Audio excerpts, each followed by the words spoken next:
this question, like where I am on the totem pole of like, priorities. If I was a pork fan, I would get everything I wanted. What's up, guys? Welcome back to my channel. So I'm here today to talk about The Real Housewives of New York City, Season 15, Episode 6, A Shot of Mescal. Now, first and foremost, I'm just really not feeling Jessel's storyline this season. And mind you, last year she had a great season. A lot of viewers warmed up to her. She was facing all this adversity from Sai and Aaron. She got first chair at the reunion, so she had a great first season. But this time around, all she's doing is talking about how she wants to have a daughter. And mind you, Jessel talked about how it took her forever to get pregnant. She had to go through IVF. Is this big old secret in her family, essentially. And she has these two healthy boys. And they're still very young. I don't even think they're 2 years old yet. But she's like, I want to have a girl. And it's not even about her wanting a third child. It's about her wanting a girl. And it's like, girl, be grateful for what you have. And she's also mentioning how, there's this kind of distance between her and Pavit since they had their kids. And it's like, why don't you work on fixing that before you jump into having another baby? And it's not about her wanting a third child. Again, it's about her wanting a daughter. She has these two boys already, but she really wants a girl. And, it reminds me of a situation on Dubai, which, by the way, has reportedly been put on pause. And I'm like, what the hell? This last season was really great. I really enjoyed it. But whatever, we're not here to talk about that. But with Talene and her husband Rafi, they had these two daughters. Talene was kind of not really wanting to have another baby right away. But Rafi's like, I need a son. I need an heir. And again, it's not about having a third child. It's not about expanding their family. It's about wanting that boy. It's like the same kind of situation. And it's like, take a second to be grateful for what you have. You know what I mean? So that's just my perspective. Especially considering how Jessel mentioned that she, can't get pregnant super easily. She needs to go through IVF. And, of course, she does have the embryo already there. But it's I don't know, you get what I'm saying? And also, why don't you repair a relationship with Pavit before you explore that possibility? And Jessel's acting as though Pavit is, dancing around the question. She's like, I just wish he would say if you want another baby or not. But it's he is saying it. He is not interested in it. You just don't want to hear it. You don't want to accept it. And I get it, but it's I don't know. But the bottom line is, I'm just really I want more from Jessel. I need more from her, damn it. You know what I mean? And yeah, she had this birthday party in the last episode. It was super cute. But as far as storyline, it's all about Pavit and, this potential daughter. And it's I want more from Jessel, damn it. That's all I'm saying. But anyways, the episode picks up with Aaron and Abe chatting about their mezcal line. And they're going to have a Cinco de Mayo party to, celebrate it, to commemorate the launch, all this jazz. And Aaron also notes that she's really happy that Abe chatted with Jenna at Jessel's birthday party. Because now Jenna's, making more of an effort. She's reaching out to Aaron. So Aaron feels like things are getting better between them, which is good news. It's never good to have some rifts in a friendship. Aaron did obviously feel some type of way about Jenna, but it seems like they're on the mend, essentially. Of course, we then see Jessel meet up with her mother, and she mentions how she wants to have a daughter. And while she's kind of in this mindset, Pavit is wholeheartedly on the we'll see train. He's like, we'll see, we'll see, we'll see. And Jessel just wants him to basically be more upfront about how he feels about it. But I feel like he has been upfront in the past. He's just kind of he knows that Jessel is going to keep nagging him about it, for lack of a better word. You know what I mean? So he's we'll see. He's just putting it off, which I'm not really defending, but it's girl, you know how he feels about it. Come on now. And they're just such different people. And Jessel mentioned in the past that she and Pavit were really good friends for years and years and years. And then they eventually decided to become a couple, essentially. So I don't know if it's just she just got used to his aloofness, or maybe he was a last resort for her. I'm not exactly sure what the fuck it is, but it's they just don't really seem to be on that vibe, essentially. And Jessel also wants Pavit to go to therapy to work on his communication. And, she's kind of on the wavelength of I communicate quite perfectly. He's the one who needs the help. And yeah, they do have different kind of vibes. Pavit is extremely aloof, but I mean, it's not all on him, girl. And yeah, she's like open to going as well, but it's like, I don't know. It's like, Jessel, give me something more. Like, give me something to work with, damn it, you know? Raquel, Sai, and Uba then link up for lunch. And while there, Sai sees a headline about Jenna discussing how she and her girlfriend, Cass, who is MIA on this entire show, like, okay, girl, I guess. But she's mentioning how they're engaged and, like, ready to take that next step.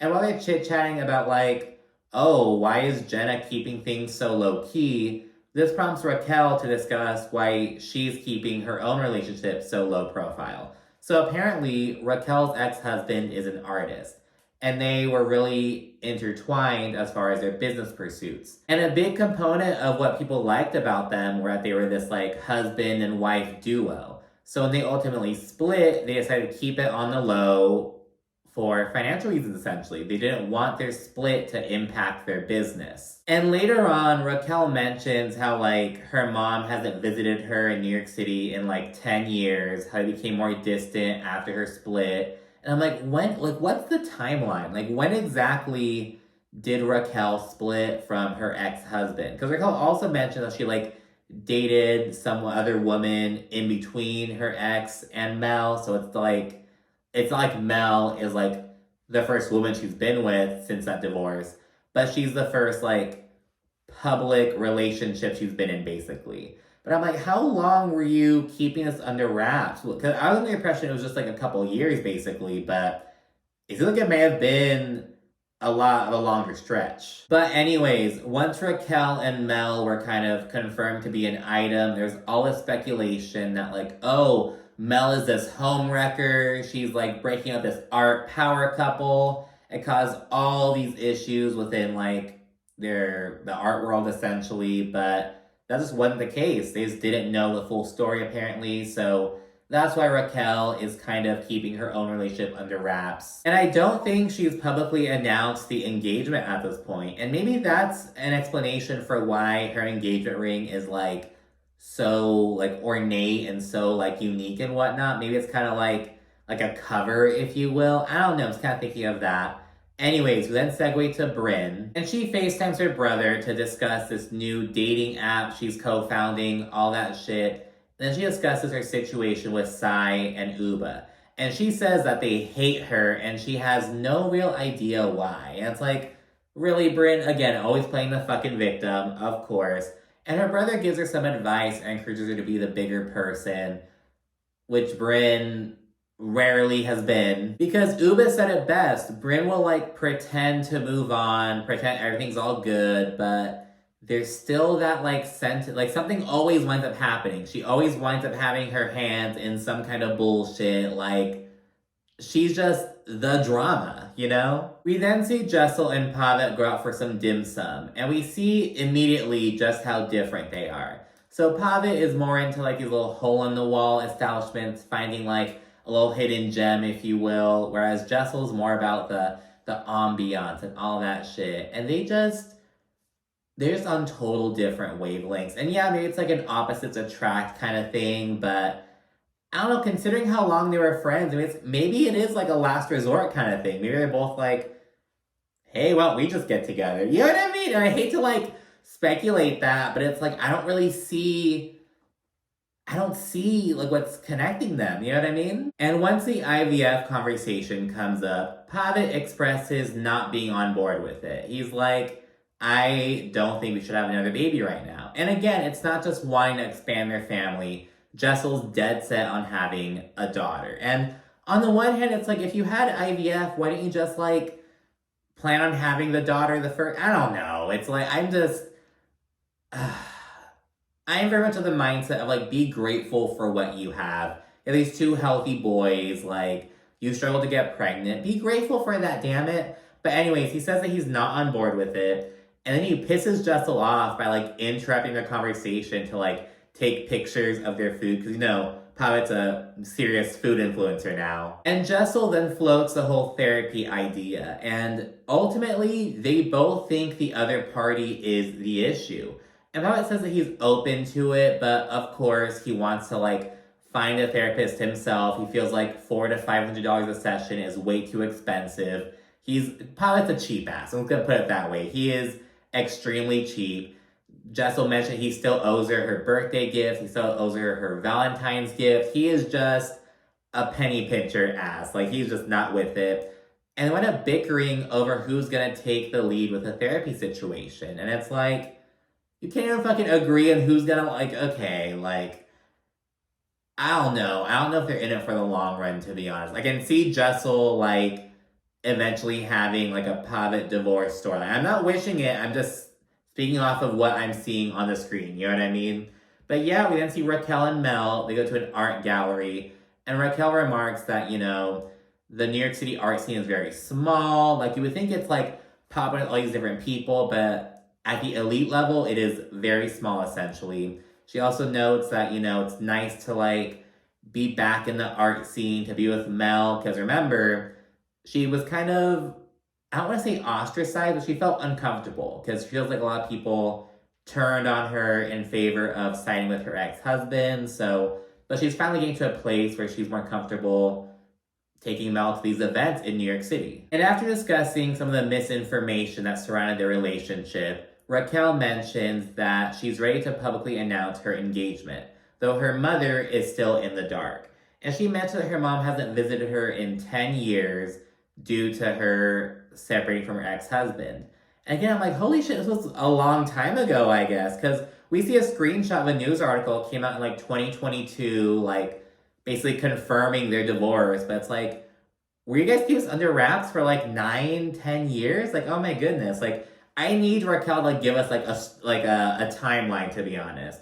And yeah, she notes that, you know, her mom isn't really on board with her being a lesbian. Like, just kind of some of that tension. She lives in Puerto Rico now, and there's just some distance between them, which really sucks. And finally, we see everyone rolling up to Aaron's Cinco de Mayo party, which is 100 people over capacity. Like, oh, that's not a fucking fire hazard at all. Like, what the fuck do you mean 100 people over capacity? Like, oh my goodness.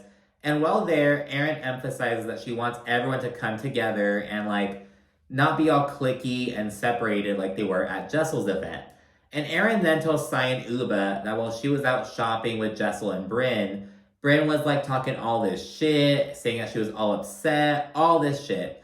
And this catches Sai and Uba by surprise, because they thought everything was kind of under the rug at that point, but apparently Bryn is still pissed off. And, you know, Uba expressed that she's upset that Erin and Jessel didn't tell her this beforehand. And, I mean, like, because Jessel's party did come after that, so I guess she would have liked them to tell her at Jessel's party, but I could see Jessel, like, not wanting any issues to come up. I'm not exactly sure, but Uba is very upset about being kept in the dark about this.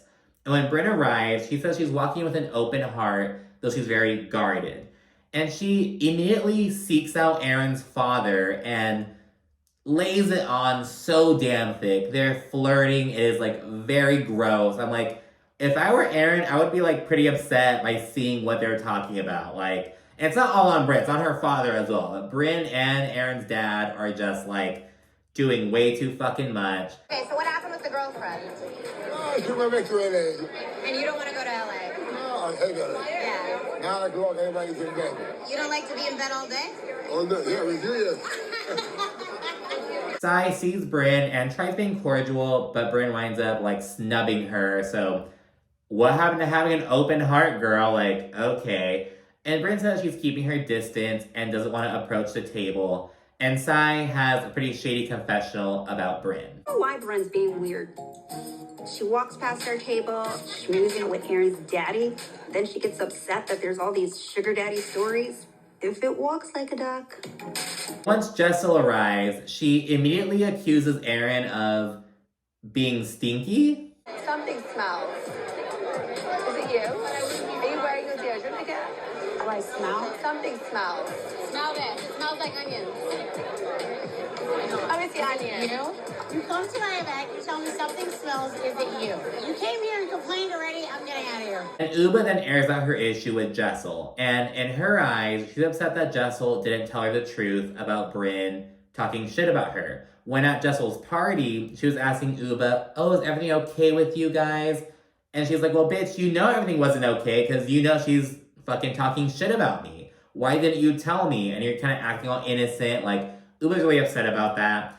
And Brynn finally joins the table. And once Uba brings her into the conversation, they kind of shut it down by being like, Uba, it was not that serious. Like, you're overreacting. It was just not that serious, basically. And Uba then drops it before taking a swig out of her water carafe that's right there. And Jessel's like, there's a cup right there. Why are you drinking straight from the carafe? Oh my goodness. And Uba then calls Jessel a basic bitch. And they're all like grasping at their pearls and shit. And it's like, I mean, it is kind of objectively weird. Like, you're just taking a swig out of this big old fucking thing, like, out of this pitcher. Like, okay, Uba, like, whatever floats your boat. Oh, you're a basic bitch. Well, girl, like, that's just not... I don't know. That's kind of weird. It's like, just pour into the fucking cup. Like, oh my goodness. But again, Uba is upset with Jessel, but... And I kind of get it, but I also understand why they're like, it's not that serious. Like, yeah, Rose talking some shit, but she wasn't saying, like... I don't know. Like, what do you think about it? You think Uba's justified in being upset with Jessel and Aaron? Or you think she's like... I think she's really upset with Brynn and just wants to know all the shit that's going on with Brynn, but it's like, Aaron and Jessel are friends with both of you guys. They're trying to, like, you know, walk the line and shit, so I don't know. What do you think about that? Aaron then says that she's glad that Sai and Brynn are on good terms once again. And Sai's like, I have no issues with Brynn. However, I don't trust her. And Brynn says she misses their friendship, all this shit, and the entire group then promises to move on. And shortly thereafter, Rebecca Minkoff has to head off because she's getting an award for like this, some accessories award essentially, because remember, she's a designer. And Brynn cannot help herself from like throwing this fucking shade at her for no damn reason. She has a accessory award. I didn't know Nordstrom Rackets had an award. That was low. I don't really understand it. It's like, you're not saying that she shops at Nordstrom Rack. She has her shit at Nordstrom Rack. It's like, oh, Kenya Moore, you have your hair care product at Walgreens, at CVS. Ooh, it's like, that's where the people are. Like, what? I don't understand it. It's like, it's just low-hanging fruit and doesn't really seem like, I don't know. I don't really understand that. Brynn's obsession with that, you know what I mean? The event then winds down with a speech from Aaron, Abe, and their business partner. And of course, Brynn recalls that this is the same business partner who Aaron slept with back in like high school, before they worked together, all that shit. And she's just there, like, making all these faces and shit. To life with my two best friends here has just been surreal. This is truly a family business. There's not just shares in that company, they're sharing a lot. He's taking stock of that ass. And the episode actually ends with Brynn, Uba, and Sai being all buddy-buddy and whatnot. And that's it for this episode. So what do you think down in the comment section? Be sure to like, subscribe, and of course, stay tuned for more. Thanks for watching. Bye.